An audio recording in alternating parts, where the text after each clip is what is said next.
नमस्कार विद्यार्थियों, मेरे निजी यूट्यूब चैनल पर आपका स्वागत है। आज हम आप सभी विद्यार्थियों के ज्ञानावर्धन के लिए ये वीडियो इस सूरदास के काव्य में वात्सल्य वर्णन को आधार बना करके उपस्थित हुए हैं।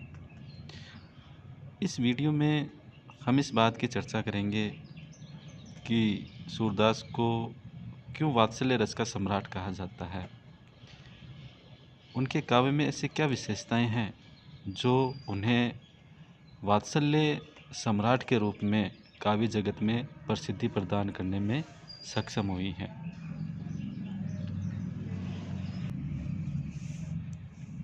तो आज विस्तार से हम सूरदास के वात्सल्य रस की चर्चा करने का प्रयास करते हैं। सबसे पहले तो हम इस बात की चर्चा करते हैं कि सूरदास का वात्सल्य वर्णन हिंदी साहित्य की अनुपम नीति है। श्री कृष्ण के बाल सौंदर्य की झांकी के साथ साथ बाल मनोविज्ञान का जैसा चित्रण सूर काव्य में उपलब्ध होता है वैसा अन्यत्र नहीं मिलता।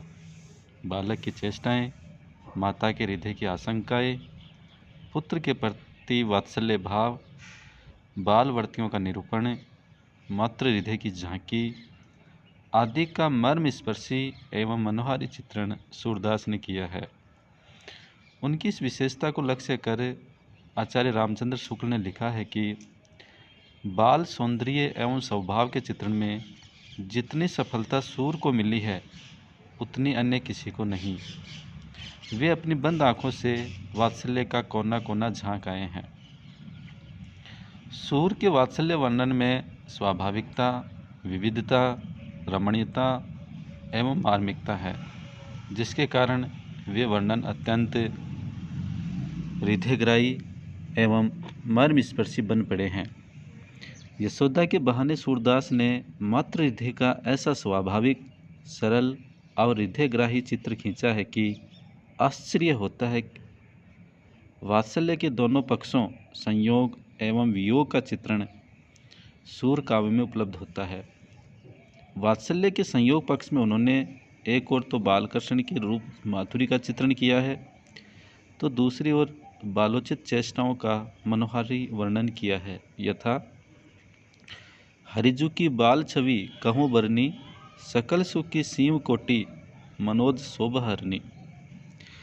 कृष्ण कहीं घुटनों के बल चल रहे हैं तो कहीं मुख पर दधि का लेप लिए दौड़ रहे हैं, कहीं अपने प्रतिबिंब को पकड़ने की चेष्टा कर रहे हैं तो कहीं किलकारी भर रहे हैं। एक उदाहरण देखिए। शोभित कर नवनीत लिए, गुटरुन चलत रेणु तन मंडित मुख दधि लेप किए। सूर ने बालकृष्ण की लीलाओं का चित्ताकर्षक एवं मनोहारी चित्र अंकित करने में जैसे सफलता प्राप्त की है वैसे किसी को नहीं मिल सकी है। किलकत कान गुठरोनी आवत, मणिमय कनक नंद के आंगन बिंब पकड़िए धावत। सूरदास ने बालकों के हृदयस्थ मनोभावों का चित्रण भी बड़े मनोयोग से किया है। बालकों की खींच, पारस्परिक प्रतिस्पर्धा, बुद्धि चातुर्य, अपराध को छिपाने की प्रवृत्ति, भोले भाले तर्क आदि का विशद चित्रण सूर काव्य में मिलता है। माता यशोदा उन्हें दूध पीने के लिए मनाती हुई यह लालच देती है कि दूध पीने पर तुम्हारी चोटी बढ़ जाएगी। कृष्ण उनकी बात मानकर एक हाथ से चोटी पकड़कर और दूसरे हाथ से दूध का गिलास पकड़कर माता यशोदा से पूछने लगते हैं, मैया कब ही बढ़ेगी चोटी? कितनी बार मोही दूध पीबत वही ये अजहूँ है छोटी। वे माखन चोरी करते हुए रंगे हाथों पकड़े गए हैं। मुख पर माखन लगा हुआ है, फिर भी तर्क देकर माता के सामने अपनी निर्दोषता प्रमाणित करते हुए कहते हैं, मैया मैं नहीं माखन खायो, ख्याल परे ये सखा सभी मिले मेरे मुख लपटायो। सूरदास ने बाल आक्रोश का भी चित्रण सुंदर ढंग से किया है। बलदाऊ कृष्ण को चिढ़ाते हैं कि तू यशोदा का पुत्र नहीं है, तुझे तो मोल लिया गया है।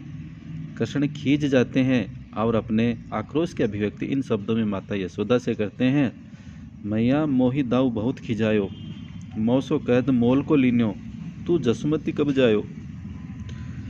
माता यशोदा को अपने पुत्र का बड़ा ध्यान रहता है। बच्चों की जिद बेतुकी होती है। कृष्ण ने हट पकड़ लिया है कि मैं तो चंद्र खिलौना लूँगा। अब मैया यशोदा क्या करे? वह जैसे तैसे उन्हें बलगाती है, पर बात नहीं बन पाती। सूरदास ने इसका वर्णन निम्न पंक्तियों में किया है।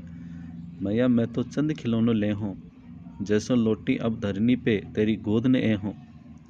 माता उन्हें समझाती है, पानी में चंद्रमा का प्रतिबिंब दिखाती है, पर वे नहीं मानते। तब माता यशोदा कहती है कि मैं तेरे लिए चांद सी बहू लाऊंगी। तो कृष्ण कहते हैं, ठीक है, मैं अभी विवाह करने जाऊंगा। लो, दूसरी समस्या आ खड़ी हुई। ये सभी वर्णन ऐसे स्वाभाविक हैं कि पाठक का हृदय इन्हें पढ़ते ही रसमग्न हो जाता है।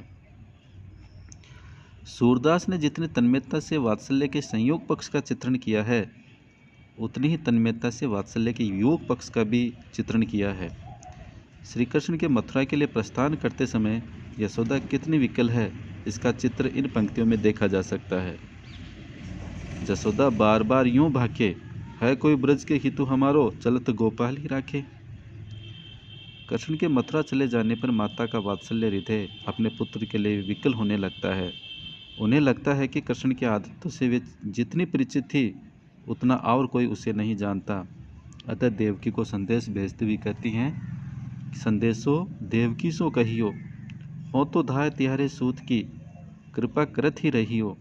जद्यपि टेव तुम जानती हवे, हो तो मोहि कहीं आवे, प्रातः होते मेरे लाल, तड़ेत माखन रोटी भावे। उक्त विवेचन के आधार पर हम कह सकते हैं कि सूरदास का वात्सल्य वर्णन अत्यंत हृदयस्पर्शी, मार्मिक एवं स्वाभाविक है। वात्सल्य का कोई ऐसा क्षेत्र नहीं है जिसका वर्णन सूरदास ने न किया हो। उनके वात्सल्य वर्णन में तन्मयता है, स्वाभाविकता, मनोवैज्ञानिकता एवं सहजता, सरलता विद्यमान है। उन्होंने केवल बाल लीला का ही चित्रण नहीं किया, अपितु एक बालक की मानसिक प्रवृत्ति का भी हृदयग्राही वर्णन मनोविज्ञान के परिप्रेक्ष्य में किया है। अतः यह कहना तर्कसंगत होगा कि सूर के वात्सल्य वर्णन में मनोवैज्ञानिकता का पुट भी विद्यमान है। आचार्य रामचंद्र शुक्ल ने सूरदास के वात्सल्य वर्णन की प्रशंसा करते हुए लिखा है कि आगे होने वाले कवियों की श्रृंगार और वात्सल्य की उक्तियाँ सूर की झूठी सी जान पड़ती हैं। निश्चय ही सूरदास वात्सल्य सम्राट हैं और उनका वात्सल्य वर्णन हिंदी साहित्य की एक अपूर्व निधि है, जिस पर हम गर्व कर सकते हैं। संपूर्ण हिंदी साहित्य समाज को उस पर गर्व है। धन्यवाद।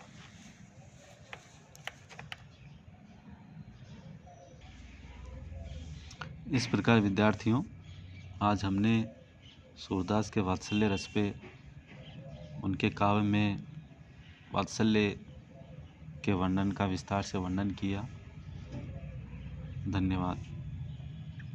अगर वीडियो पसंद आए तो अवश्य इसको लाइक करें, और जिन विद्यार्थियों ने अब तक मेरे यूट्यूब चैनल को सब्सक्राइब नहीं किया है, वे अवश्य सब्सक्राइब कर दें, ताकि आपको साहित्य से संबंधित और वीडियो जल्दी प्राप्त हो सके। धन्यवाद।